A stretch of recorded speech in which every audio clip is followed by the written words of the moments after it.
ఒక్క అమెరికా అధ్యక్షుడు తీసుకున్న నిర్ణయం ప్రపంచ మార్కెట్లను పతనం చేస్తోంది.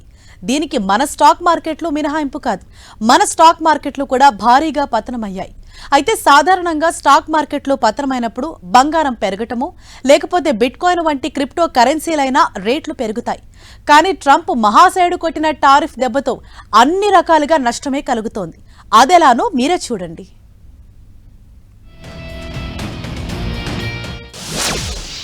మార్కెట్లలో మహా ఉత్పాతం.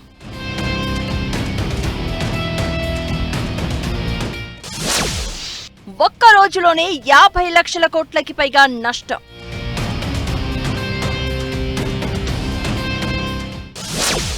ప్రపంచ మార్కెట్లకు అమెరికా అధ్యక్షుడు తెచ్చిన మహా కష్టం ఇది.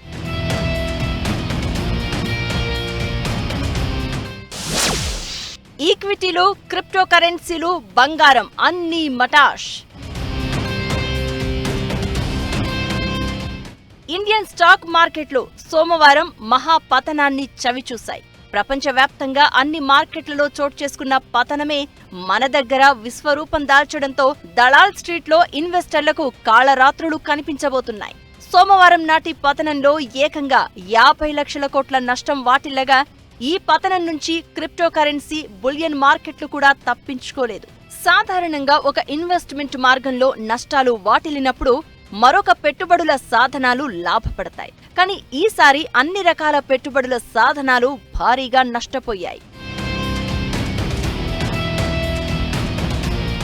అమెరికా అధ్యక్షుడు డొనాల్డ్ ట్రంప్ ప్రపంచ దేశాలపై వేసిన టారిఫ్ బాంబ్ ఎఫెక్ట్ ఏ ఒక్క విభాగాన్ని వదలకపోవడంతో క్రిప్టో కరెన్సీ కింగ్ అయిన బిట్ కాయిన్ 14% నష్టపోయింది. ఎథీరియం, సొలానా, రిపిల్ కూడా ఇదే బాటలో 12 నుంచి 14% వరకు వాటి విలువ కోల్పోయాయి. బిట్ కాయిన్ వాల్యూ $76,876 చేరగా మొత్తంగా bitcoin market capitalization $1.25 trillion చేరింది. మరోవైపు బంగారం, వెండి రేట్లపైన ట్రంప్ టారిఫ్ దెబ్బపడింది. ఇప్పటికిప్పుడు గోల్డ్ రేట్లపై సుంకం ప్రభావం లేకపోయినా ఒక్కరోజే బంగారం గ్రాముకు $250 తగ్గడం గమనార్హం. దీంతో తులం బంగారం 91,000కు అటూ ఇటూగా ట్రేడ్ అయింది.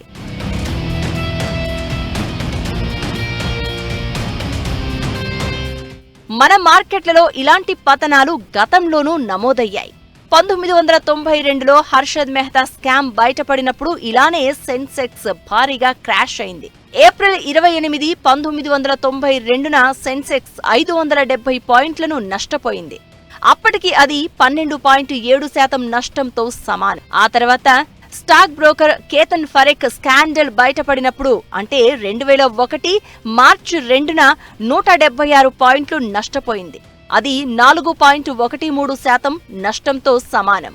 తర్వాత 2004లో ఎన్నికల ఫలితాలు వెలువడిన వెంటనే మే 17, 2004 సెన్సెక్స్ 11.1% నష్టపోయింది. ఇక నాలుగో పతనం 2008లో లేమాన్ బ్రదర్స్ సంక్షోభం ప్రపంచ మార్కెట్లను అతలాకుతలం చేయగా జనవరి 21, 2008న సెన్సెక్స్ 7.4% నష్టపోయింది. ఇక అందరికీ బాగా గుర్తున్నది కోవిడ్ లాక్డౌన్ల సమయంలో మార్చి 23, 2020న సెన్సెక్స్ 13.2% పతనమైంది. 3,935 పాయింట్లు నష్టపోయింది. ఇదిగో ఇప్పుడు తిరిగి మళ్లీ ట్రంప్ టారిఫ్ వారితో మహాపతనపు సెషన్లు చోటు చేసుకున్నాయి.